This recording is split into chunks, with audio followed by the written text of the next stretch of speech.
Qismət var ya yoxdur? Taleyimiz bizdən asılıdır, yoxsa artıq öncədən yazılıb? Nəyə biz təsir göstərə bilirik, nəyə biz təsir göstərə bilmirik və bizim həyatımız nədən asılıdır qızlar? Mən bu tip suallar çox alıram və ümumiyyətlə biz xoşlayırıq o qismət oldu, qismət olmadı və nə dərəcədə biz hardasa qismətə güvənə bilərik, harda isə biz öz həyatımızı öz əlimizə götürməliyik və məsuliyyəti özümüz daşımalıyıq öz həyatımıza görə. Bugün bizim videomuz bu haqda olacaq və burada bir sual var. Mən onu da sizə oxumaq istəyərəm, çünki elə bu sualdan mən düşündüm bu videonu çəkmək. Sizcə, evlilik qismətdir? Məsələn, peşman oluram ki, vaxtında mənə elçi çıxanla evlənərdim, kaş yaxşı idi. Amma sonra deyirəm ki, qismət olmayıb. Deməli, sizin fikriniz də maraqlıdır. Mən bu sualı verdim Instagramda və çox sevindim cavabları görəndə. Çünki orada əksəriyyət cavabların oydu ki, bizim taleyimiz, bizim qismətimiz seçimlərimizdən asılıdır. Biz dünyaya gələndə bizim müxtəlif həyat ssenariləri olur. Yəni onlar müxtəlif yazılır. Və hər gün, hər an bizim seçimlərimizdən bu ssenarilərdə biz sanki bir ssenaridən başqa ssenariyə keçə bilərik. Misal üçün, kiminsə bu dəqiqə işi var idi, siz işinizi atdınız və izləyirsiniz bu videonu. Yəni artıq sizin ssenariniz dəyişilir. Niyə? Bəlkə siz burada hansısa bir insight yaşayacaqsınız. Bəlkə o iş sizə bu qədər də lazım deyil. Bəlkə də əksinə o işi gedib görmək lazım idi, oturub bu videonu izləməkdən əvəzinə. Eyni şeylər baş verir. Misal üçün gündəlik. Sən hər hansısa bir iş görmək istəyirsən, amma onun əvəzinə oturub izləyirsən TikTok, Instagram, hansısa boş-boş işlərlə məşğulsan, telefonda sallanırsan və buna uyğun sənin həyatın da gedir. Həyatın gedir və sən həyatında istədiyin nəticələrə nail olmursan və sonra ola bilsin özünə təsəlli verirsən ki, qismət deyil deməli. Deməli nəsə oldu. Və aydındır ki, bəlkə də hər hansısa bir hərəkətlər bu məqsəd istiqamətində edirsən. Amma əgər hələ də istədiyin nəticəyə çatmamısansa, deməli ona uyğun qərar verməmisən. Və kimsə soruşacaq, Marcina, neujeli elə hər bir şey bizim həyatımızda bizim qərarlarımızdan asılıdır? Mən deyərdim ki, həm hə, həm də ki, yox. Çünki bizim həyatımızda var dövrlər və var bizə aid olan konkret, bunları biz yaşamalıyıq. Misal üçün, itki təcrübəsini əgər insan yaşamalıdırsa, o əvvəl-axır öz yaxınını, öz sevgilisini, öz sevdiyi insanı itirəcək. Burada isə vaxt söhbəti var. Vaxt söhbəti və nə zaman biz buna çatacağıq. Amma ondan əlavə bizim karmamız da var. Və əgər mən bu həyata gəlmişəm itki təcrübəsini yaşamaq, amma həyat belə gətirdi ki, mən hər zaman yaxınlarını, misal üçün, itirən insanlara dəstək oluram. Onların yanındayam. Onlar üçün hansısa xeyriyyə işləri hazırlayıram və s. Mən çox mülayim bir tərzdə bu itki təcrübəsini yaşamış oluram. Bəlkə də bunu indi anlamaq çətindir. Mən nə demək istəyirəm? Yenidən dinləyin bəlkə də bu hissəsini və sizə daha aydın olacaq. Bu karma mövzusundadır. Biz buna çox girməyək. Çünki bizə lazımdır konkret araşdırmaq, qismət harda bizim əlimizdən çıxır və artıq bu daha yüksək güclərin təsiri altına keçir. Deməli, Hər birimiz bu gün öz bu günə, bu ana ən uyğun ssenarimizi yaşayırıq. Bu nə deməkdir? Bugün hər nə baş verirsə, bu bugünün işi deyil. Bu uzun müddətin nəticəsidir. Çox nadir halda bu gün elə bugündür. Hər zaman bu çox uzun müddətin bir toplanır və bugün biz bu nəticəni alırıq. Və əgər biz yenə də qayıtsaq ki, seçimlərimizdən asılıdır. Hər hansısa oradakı nöqtədə biz hər hansı seçim etdik ya etmədik və bugün biz bu vəziyyətdəyik. Bugün mən evli deyiləm, çünki hardasa mən evlənməyə qərar vermədim, seçmədim onu. Hansı səbəblərdən burada artıq söhbət gedir? Bəlkə də mənə uyğun deyildi, bəlkə də mən qorxmuşdum. Bəlkə də mənim inanclarım var idi ki, yox, bu insan məni qısıtlayacaq ya da ki, bütün kişilər aldadır ya da ki, kişi məni atacaq və s. Ya da ki, qorxularım var idi. Birdən mən bacarmaram, birdən bu mənə uyğun deyil və başqası mənə uyğundur. Niyə görə bu suallar var? Niyə görə bu qorxular var və inanclar var? Çünki çoxlarımız özümüzə aid olan həyatımızı yaşamırıq. Və bu nə deməkdir? Bu o deməkdir ki, bizi uşaqlıqdan əhatə edirlər insanlar və o insanların bizim o dövrümüz üçün, uşaqlığımız üçün o insanların təcrübəsi daha genişdir. Kimsə ayrılıb, kimsə xoşbəxt olub, kimsə xoşbəxt olmayıb və xoşbəxt olmayan insanlar təəssüf ki, əksəriyyətdir. Və onlar bizi əhatə edirlər və öz inanclarını, qorxularını, tərbiyəsini, həyat baxışını bizə yükləyirlər. Əsasda nəzərə alsaq ki, insanlar çox xoşlayırdı hər yerə öz burnunu soxmaqdır. Və biz bunları mənimsəyirik və mənimsədikcə sonra öz həyatımızı bu həyat baxışlara uyğun, kiminsə təcrübələrinə uyğun başlayırıq sizinlə yaşamağa.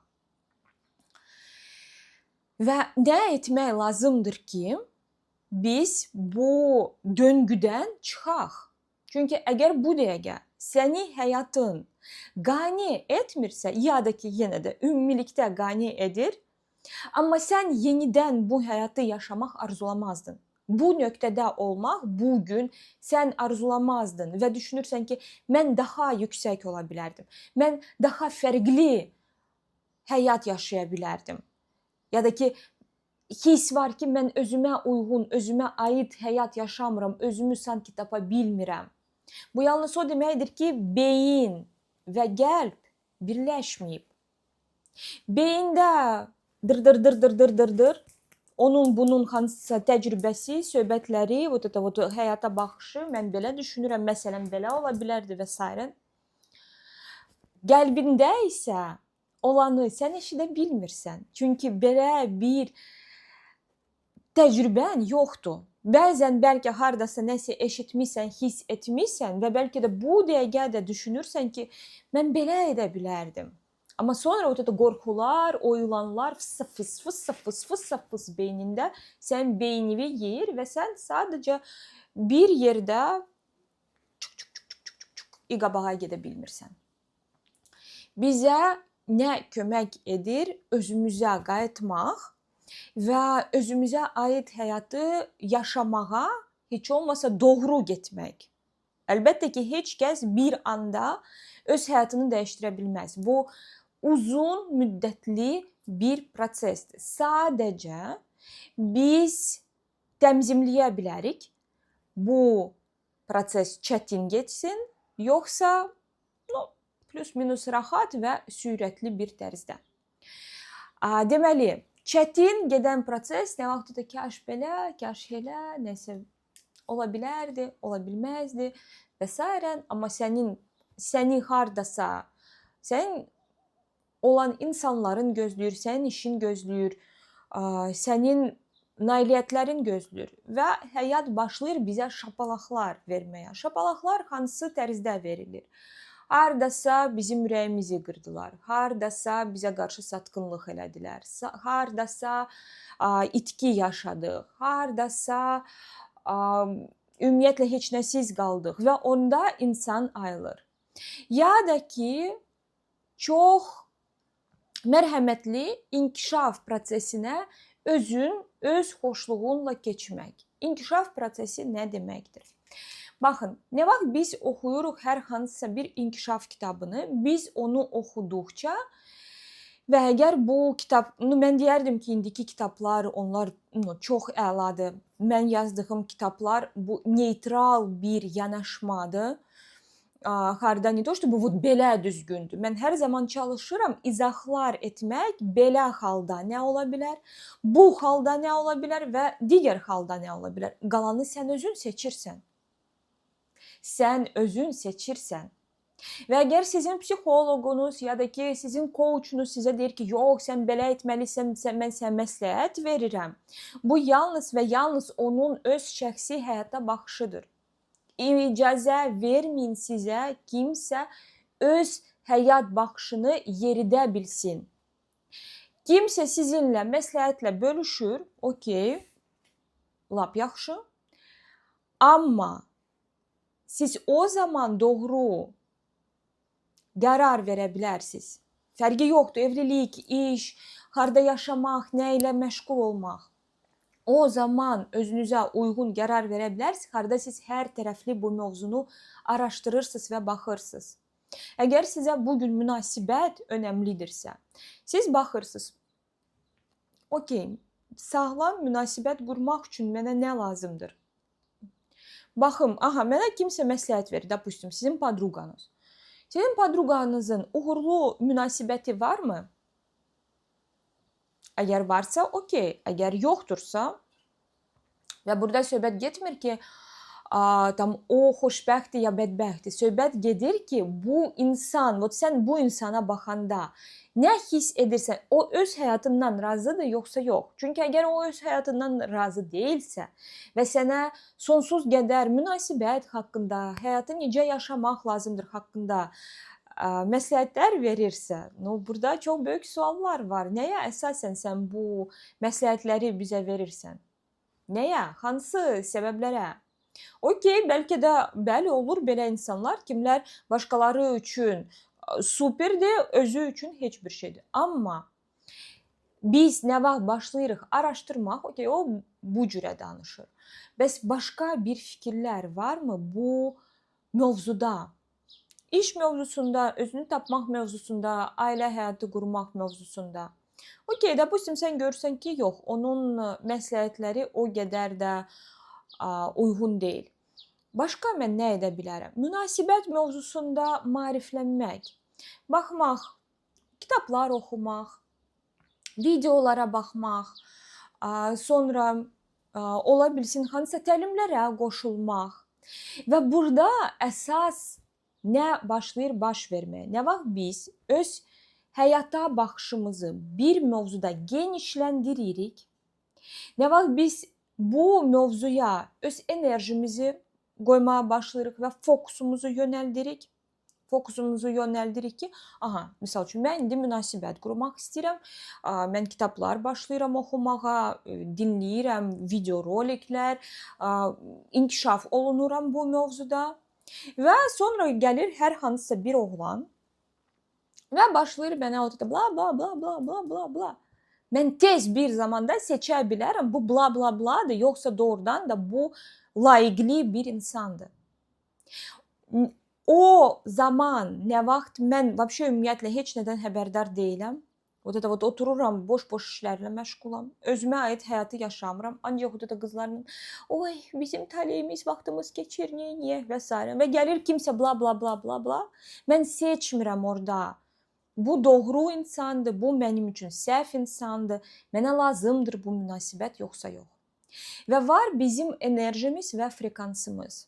Nə vaxt biz o qorxuların, inancların içindən çıxırıq və qalxırıq fərqli bir vibrasiyalara, Fərqli vibrasiya bu nə vaxt biz inamla yanaşırıq, nə vaxt biz özümüzə uyğun nə olanı bilirik. Necə biz bunu bilməliyik? Yenə də özümüzə aidiyyəti suallar verməklə. Hani mənim möcüzəli addımım?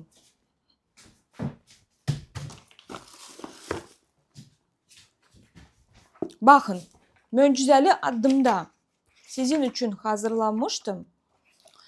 Münasibət üçün sənin insanın əlamətləri və sən bunları oxuyursan və sonra burada başlayırsan işləməyə mənim münasibət qaydalarım və sən bunları başlayırsan yazmağa, sənə münasibətdə nə uyğundur. Bunun sayəsində sən özünü daha yaxşı tanımağa başlayırsan. Mənə uyğundur nə zaman insan mənə bu cürə yanaşır. Və sonra hormonlar oynayan vaxtı, əgər sən kitabı açırsan və görürsən, yox, bu mənim münasibət qaydalarıma uyğun deyil. Mən bu dəqiqə hormonların altındayam. Hormonlar məndə oynayır. Amma onlar əvvəl artıq yatacaq. Və onlar yatandan sonra bu uyğunsuzluqlar sənə qalacaq. Və sonra sən baxacaqsan ki, yox, bu mənə uyğun deyildi. O qızlar kimlər özlərini tanımır və heç bilmir, onun münasibət qaydaları necədir? Ona uyğun kişi obrazı hansıdır? Hamı varlı istəyir, hamı ağıllı istəyir, hamı yaraşıqlı istəyir. Amma bu həyat deyil, bu hamısı deyil. İnsanın həyata baxışı var, insanın digər insanlara yanaşması var, insanın həyatda məqsədləri var, maraqları var, onun ailəsi var və bunlar hamısı sabah sizin münasibətinizi müəyyən edəcək. Qızlar, özünü tanımaq üçün sizə lazımdır bilikləri artırmaq, maariflənmək. Maarifləndiyiniz bütün mövzuları, onları özünüzə yerləşdirmək necə? İşləməklə. Niyə görə bu deyilir iş kitabçası? Çünki burada sən artıq işləyirsən. Heç bir biliyin mənası yoxdur. Heç bir biliyin mənası yoxdur. Əgər biz onu həyata keçirmirik, əgər biz ona yer vermirik, əgər biz bunu yazmadıq və 100 dəfə bəlkə də oxumadıq, mənə nə uyğundur. Və inanın ki, siz hər dəfəsində kiminləsə tanış olanda, kiminləsə oturub duranda, istər kişi, istər qadın, istər hər hansısa cütlük, əsas da cütlük. Cütlüklərə baxanda biz özümüz üçün müəyyən edə bilərik, hansı cür münasibət mən istəyirəm. Mənə belə bir münasibət uyğundur, yoxsa yox. Və sonra bura mən bunları yazıram. Və bu mənim üçün hər dəfə xatırlama kimidir. Bunun sayəsində getdikcə mən çıxıram qorxuların, inancların kiminsə təcrübəsinin içindən və öz təcrübəmi başlayıram yaratmağa. Və bundan əlavə, əgər mən qoşuluram aidiyyəti təlimlərə, marafonlara, artıq mənim frekansım tamamilə fərqli olur. Və mənə bir dəfə bla-bla gəlir, ikinci dəfə bla-bla gəlir. Sonra onlar daha gec gəlir. Elə bir, əgər indiyənə kimi bla-bla-bla-bla-bla-blalar gəlirdi, indi uca olacaq bla-bla normal insan, sonra yenə normal insan. Arada yenə bla-bla, normal insan, normal insan, normal insan və bunların içində mən artıq seçirəm. Və seçmək üçün mən daxildə də özümə güvənməliyəm. Buna görə də biz sonsuz qədər də münasibət, pul, nə bilim, hansısa ünsiyyət və s. inkişaf oluna bilərik. İlk növbədə hər bir şey bizdən başlayır. Bəzən mənə qızlar suallar verirlər ki, Marcina, məndə münasibət yoxdur. Mən sənin təlimlərinə qoşulmalıyam, yoxsa yox? Və mən yalnız bir cavab vermək istəyirəm. Əgər sən qadınsansa və nə vaxtsa düşünürsən münasibət qurmaq, əlbəttə ki, sən daha şanslısan əgər bu gün qoşula bilərsən. Çünki artıq səndə bu gün bu biliklər olacaq. Artıq sən tanış olandan sonra sanki götündən dimdikləyib xoruz səni qaçmayacaqsan ki, bəs hardadır, mənə bir təlim verin, mənə bir kitab verin, tez oxuyum, tez baxım, tez izləyim, nəsə öyrənim. Xeyr, sən artıq biliklisən, sən artıq bunu öz daxilində daşıyırsan. Artıq bu sənin bir parçandır və buna uyğun da sənə insan gəlir. Aydındırmı bu? Niyə görə bizə önəmlidir bu dəqiqə, indi bunlardan faydalanmaq? 3 iyunda mən sizin üçün hazırlamışam Tantra Seks təlimini. Burada indi proqramı görə bilərsiniz qızlar. Burada biz sizinlə danışacağıq bəli seksual mövzulara, amma əgər sənin münasibətin yoxdursa, bu o demək deyil ki, sənə lazım deyil. Bu o deməkdir ki, sənə lazımdır və buna uyğun sonra sənə insan da həyatına gələcək. Qızlar, kimlər indi düşünür ki, bütün onun fürsətləri bitdi, əvvəllər hamı gəlirdi, indi heç kəs gəlmir, əvvəllər hamı istəyirdi, indi heç kəs istəmir. Qızlar, baxın, o dövr üçün deməli sən hazır deyildin. Ola bilsin mental hazır deyildin, ola bilsin o sənin vaxtın deyildi, ola bilsin o sənin insanın deyildi. Kimsə əgər düşünür ki, sən öz insanını dərhal tanıyırsan, bəzən dərhal tanıya bilərsən, amma çox vaxtı münasibət, düzgün sağlam münasibət, bu nə vaxt biz bunu qururuq, bunun üzərində işləyirik. Ola bilsin orada sənin o resursların yox idi, onun üzərində işləmək, sənin biliklərin yox idi, sənin bacarıqların yox idi. Bugün nə vaxt sən başlayırsan hansısa mövzuya köklənmək, bu mövzu sanki başlayır sənin həyatında yaranmaq. Uca sənə təkliflər də yenidən gəlir. Çünki o vaxtı gəlirdi, sən hamıya yox demişsən, sonra o dövr keçib, uca başqa dövrün idi. İndi sən yenidən özünü bu mövzuya hazır hiss edirsən, başlayırsan bu mövzu üzərində işləmək, həyat görür, yaxşı, biz sənin üçün hazırlayaq. Və başlayır sənin üçün variantlar və fürsətlər hazırlamaq. O zaman qızlar faydalanın bu fürsətlərdən, maariflənin, özünüzə aid olan həyata qovuşun. Öpürəm sizi, hələlik.